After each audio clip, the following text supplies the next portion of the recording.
Bulldozer UP होते हुए मध्य प्रदेश से अब दिल्ली में भी तहलका मचा रहा है। उसी मुद्दे पे बात करेंगे। संदीप जी, आपसे जानना चाहेंगे, जिस प्रकार से अब बुलडोज़र का तांडव बढ़ता जा रहा है देश में, पहले केवल यूपी में, फिर मध्य प्रदेश में गया है, अब दिल्ली में आते हुए राजस्थान तक पहुंच गया। किस प्रकार से देखते हैं आप इसको?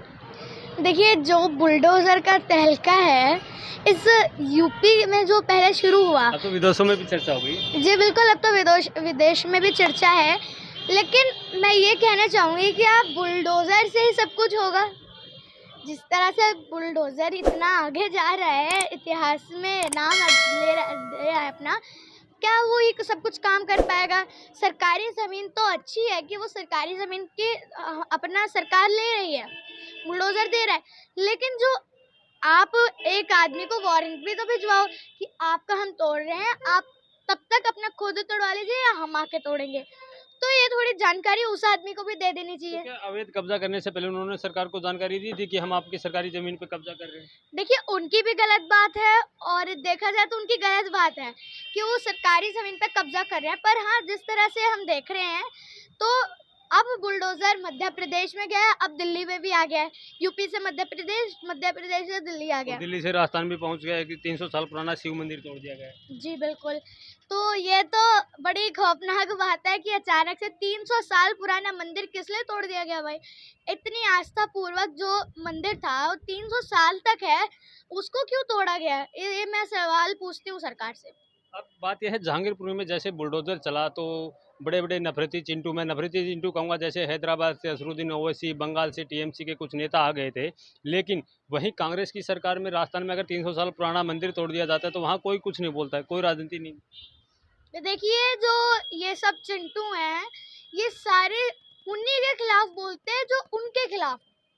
मान लीजिए, अगर मेरे खिलाफ आप हैं तो मैं सिर्फ आपके खिलाफ ही बोलूंगी, ये नहीं कि मेरे सपोर्ट वाले चाहे उन्होंने आपसे भी बुरा काम किया हो। तो ये कुछ चिंटू ऐसे ही काम करते हैं। लेकिन अगर मैं देख के चलूं, हम अपने देश को देखना चाहिए। हम जितनी भी जनता है, हमारे को अपना देश देखना है। पहले हमारा देश है, फिर बाकी नेता है। नेता भी तो हमारे ही सर्वेंट है। कौन सा हमने उनको इतनी बड़ी पोस्ट दी? नेता हमारे सर्वेंट है। नेता सोचता है कि हम उनके सर्वेंट हैं। सबसे बड़ी गलती हमारी है कि हम उनसे कुछ काम नहीं करवाते हैं, हम उनको एप्लीकेशन नहीं भेजते हैं। हम अगर भेजेंगे तभी तो वो भी काम करेंगे। जब भाजपा सरकार जब भी बुलडोजर चलाती है, अवैध कब्जे हटाती है, गुंडों मवालियों पे जब बुलडोजर चलाता है तो विरोध में सब लोग खड़े हो जाते हैं। लेकिन वहीं अगर कांग्रेस से 300 साल पुराना आस्था का मंदिर, जो 300 साल पुराना होता है, उसको तोड़ देती तो एक भी शब्द नहीं बोल पाता कोई भी। देखिए, सब अपने मिले हुए हैं, सबका अपना अपना कनेक्शन है। सब जानते हैं कि हम बोलेंगे तो हमारी पार्टी पे क्या होगा। हाँ, अभी जिनकी पार्टी चल रही है हम उन्हें कुछ नहीं बोल सकते हैं। तो सब ऐसे ही चलता है, सारे एक ही थाली के चट्टे फट्टे हैं। मतलब अब जो बुलडोजर चल रहा है वो सही चल रहा है? जी, सही भी चल रहा है और गलत भी। सही भी चल रहा है, गलत कैसे? देखिए, गलत ऐसे चल रहा है कि 300 साल पुराना आस्था इतना बड़ा मंदिर तोड़वा दिया। तो वहाँ तो भाजपा नहीं है ना। लेकिन बुलडोजर की तो शुरुआत भाजपा का ही होता है केवल। हाँ जी, फिर ऐसा कुछ नहीं है। लेकिन अगर हम देखा जाए तो यूपी में हमारे एक जानकार है, उनका बहुत बड़ा होटल था। कई लाखों का होटल था, वो करोड़ों का भी हो सकता है। बहुत बड़ा होटल था वो।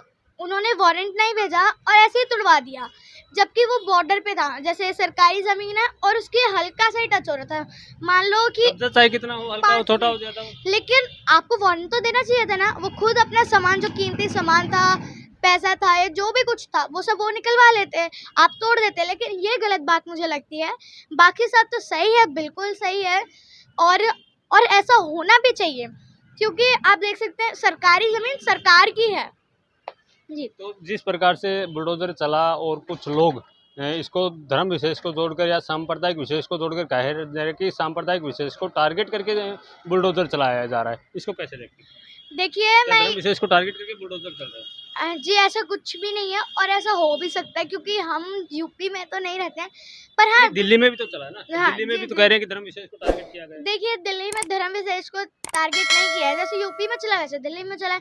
हाँ, अगर आप लोग कहते हैं, यूपी के लोग कह रहे हैं कि अगर वो धर्म विशेष पे चला है तो क्या पता यूपी में चलाओ। क्या दिल्ली के लोग भी कह रहे हैं, दिल्ली के लोग जहांगीरपुर में चला था तब कह रहे हैं धर्म विशेष को टारगेट करके। देखिए, वो बीजेपी का पार्टी ने कराया था। अगर खुद पे खतरा होता है तो हिंदू खतरे में है। तो हिंदू खतरे में नहीं लगते आपको? जी बिल्कुल नहीं लगते। कैसे हिंदू खतरे में है? ऐसे हैं जैसे राजस्थान में अगर शोभा यात्रा या भगवा यात्रा निकाली जाती है उसमें पत्थरबाजी होती है, मध्य प्रदेश में भी पत्थरबाजी होती थी, अभी तो दिल्ली में भी होने लगी। जहांगीरपुरी में पत्थरबाजी हुई, तो शांतिपुर एक शोभा यात्रा ही तो निकाल देखिए, देते हैं लोग। आप लोग अगर मस्जिद के पास जाके जय श्री राम चिल्लाओगे तो क्या वो दंगे नहीं करेंगे? अगर हम इस रोड से कोई भी शोभा यात्रा निकाल रहे तो बगल में मस्जिद आ गई तो उसमें गलती क्या है? गलती क्या है? रोड से निकाल रहे हैं ना, मस्जिद के अंदर तो नहीं गए। ठीक है, तो अभी यहाँ पे हमारे पास पे भी यहाँ पे बहुत जहांगीरपुर में ऐसा एक मंदिर है, मस्जिद है, वहाँ पे जाके इन लोगों ने दंगे हुए हैं। आज सुबह सुबह ही हुए हैं, 6:30 बजे दंगे हुए हैं आज। जहांगीरपुरी में आज फिर से दंगे किस प्रकार से देखते हैं कि इनके पीछे कौन लोग हैं जो इतनी बड़ा बवाल होने के बाद, इतना बड़ी कार्रवाई होने के बाद 3 से 4 लोगों पे एनएसए के भी लगा था, उसके बाद भी ये लोग थमने का नाम नहीं ले रहे हैं, तो कौन सी साजिश है इनके पीछे होती है? देखिए, इसके पीछे एक ही साजिश हो सकती है, पॉलिटिशियंस। सारे पॉलिटिशियंस मिले हुए हैं, दंगा करके उनको प्रॉफिट होता है, वोट बैंक उनका बढ़ता जनता है। समझ क्यों नहीं रही है? देखिए, जनता इसलिए नहीं समझती क्योंकि आधे लोग अनएजुकेटेड है, जो एजुकेटेड है उनके रिश्ते निकल आते हैं। रिश्ते, ये हमारे भाई के चाचा का बेटा है, इसको वोट दे दो। और जो एजुकेटेड है वो समझते नहीं कि हमारे रिश्तेदार हैं यार, दे दो क्या जा रहा है। और अनएजुकेटेड तो किसी को भी दे देंगे, आधे लोग तो देते भी नहीं। अभी जैसे जहांगीरपुरी में बुलडोजर चला, उसके बाद 10 जगह चिन्हित की गई हैं और भी 10 जगहों पे दिल्ली में बुलडोजर चलने वाला है, जैसे शाहीन बाग हो गया, ओखला हो गया, तो इनको किस प्रकार देखते हैं? देखिए, बिल्कुल सही है, बुलडोजर चल रहा है, अच्छी बात है, लेकिन आप पहले से आपने सूचित किया जाए, उन लोगों को बताया जाए अगर आपका टूटा है। और तो जरूर इन्होंने 10 जगहों को चिन्हित कर दिया ना कि इन जगह पर बुलडोजर चलेगा, फिर भी विरोध हो रहा है कि नहीं चलने देंगे हम बुलडोजर, देखिए, हम नहीं हटाएंगे। उन लोगों को तोड़िए उनका, एक बार वो नहीं मानते तो तोड़िए। आप सरकार है, आपके बस में सब कुछ है, आप कर सकते हैं। आप पूरा देश संभालते हैं, आप क्या दिल्ली को नहीं संभाल सकते? हाँ, तो दिल्ली के आम आदमी पार्टी है, वो भी हमलावर है कि बुलडोजर का डर दिखा के उगाई की जा रही है।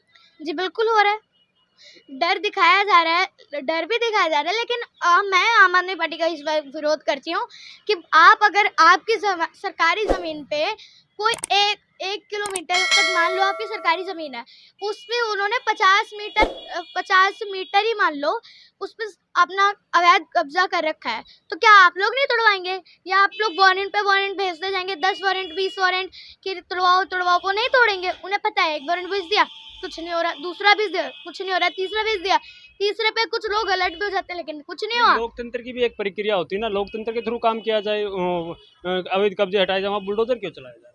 लोकतंत्र पे तो बुलडोजर है भी हो जाएगा इस प्रकार से। जी बिल्कुल, संविधान भी खतरे में होगा। जी बिल्कुल, संविधान खतरे में होगा। संविधान पे अगर हम संविधान के कानून पालन नहीं करेंगे, कानून का पालन नहीं करेंगे, तो संविधान खतरे में है। जैसे हिंदू खतरे में, फिर संविधान भी खतरे में। हिंदू खतरे में नहीं है? जी बिल्कुल नहीं है, मेरी तरफ से तो बिल्कुल नहीं।